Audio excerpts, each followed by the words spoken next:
Weekly Intelligence Briefings, number 28.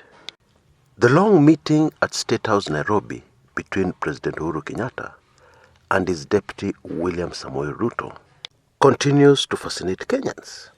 And new details have now emerged about that meeting. Bottom line, it did not go well. And it should have been easy to guess that the meeting did not go well. I have now established from impeccable sources that the deputy president was kept waiting for at least 2 hours. When you ask for a meeting and you're kept waiting for 2 hours, that's very different from this situation where the deputy president was actually summoned and then kept waiting for almost 2 hours. That in itself is very telling indeed. And so is the major event that immediately followed this meeting.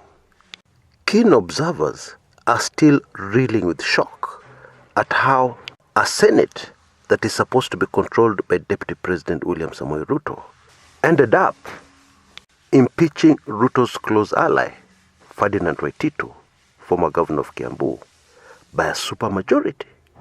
Some sources insist it was a dressing down of the deputy president by the president. In a nutshell, the deputy president was told to back off, and the deputy president said, "No, you will not back off." I tend to agree with those who insist the meeting had the main objective of giving Deputy President William Samoei Ruto the last warning. I tend to agree with those who say that the long and short of the meeting was the president telling the deputy president, whatever happens after this, don't say I didn't warn you. Folks, it is emerging that that was really the gist of that meeting, which was quickly followed by the dramatic impeachment of Governor Waititu. And keen observers are wondering what will happen next. Actually, there is a lot of talk about the arrest of the deputy president on corruption charges. You know, many people make the mistake of assuming that the deputy president enjoys the same immunity while in office that the president does. Actually, he doesn't. The only immunity the deputy president enjoys is that he cannot be sacked. He can't be fired by the president. Because he and the president are considered one ticket. The presidency, however, constitutionally, there is nothing stopping anybody from prosecuting the deputy president. And it would seem that the deputy president has been offered the option several times of resigning, which he has flatly refused to do. And quite rightly so, because it would put him in a position of weakness politically. And so, Kenyans have to be treated to the unprecedented situation, which has never happened anywhere before, of a deputy president being the opposition to the very same government that deputy president is supposed to be serving. And so, we need to answer the question, is it possible? Is it true that the deputy president is going to be arrested?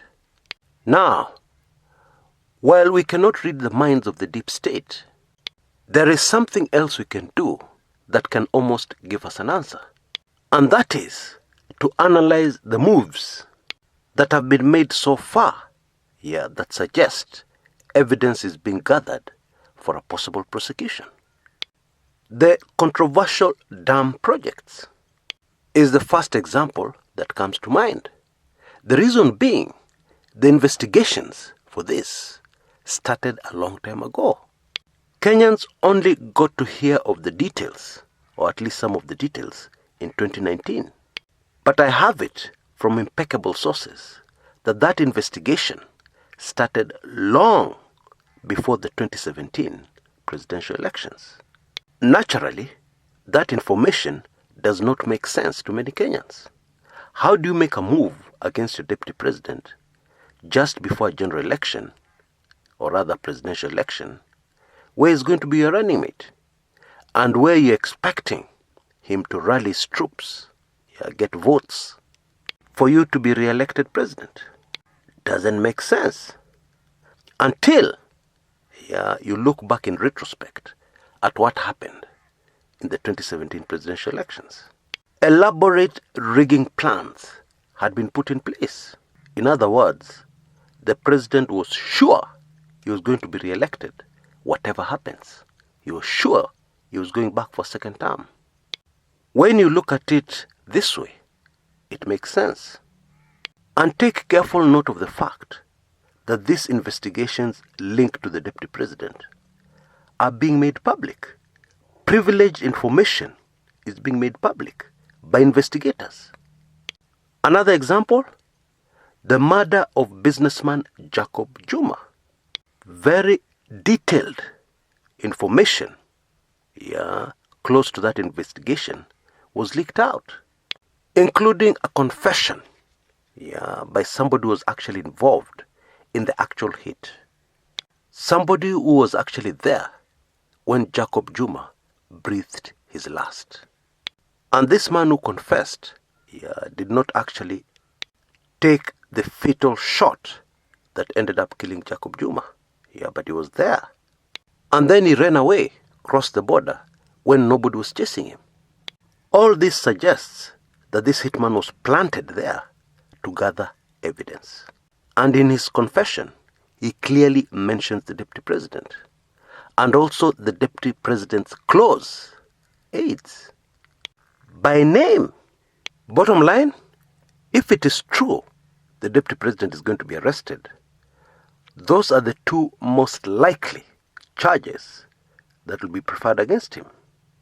Because clearly, in both instances, somebody went out of their way, way out of their way, to collect evidence.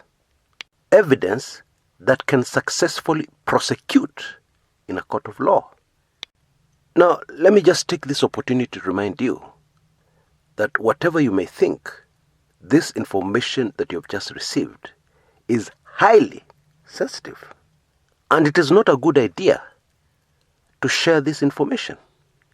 It needs to remain here, at least for now. I look forward to sharing the next weekly intelligence briefings with you.